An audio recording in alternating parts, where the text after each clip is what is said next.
Hi అండి. ఈ రోజు అయితేనండి నేను మీకు లస్సీ చేసి చూపిస్తానండి. మనం ఎక్కువగా అయితే మనం బయట కొనుక్కుని తాగుతామండి, కానీ ఇంట్లోనే చాలా ఈజీగా చేసుకోవచ్చు. నేనైతే ఇదిగోండి పాలు ఇంట్లోనే పాలు తోడపెట్టుకున్న పెరిగింది. ఇదిగోండి లస్సీ అయితే చేస్తున్నాను.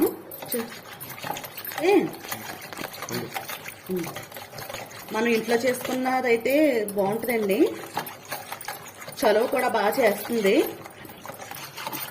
ఇదిగోండి ఇలా అయితే నేను చేసుకున్నాను. తర్వాత లస్సీలోకి అండి పంచదార,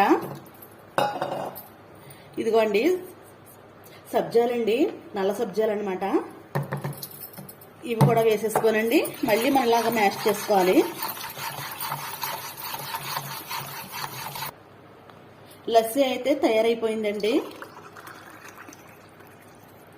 ఇదిగోండి కమ్మనైన లస్సీ అండి, మన ఇంట్లోనే ఈజీగా చేసేసుకోవచ్చు.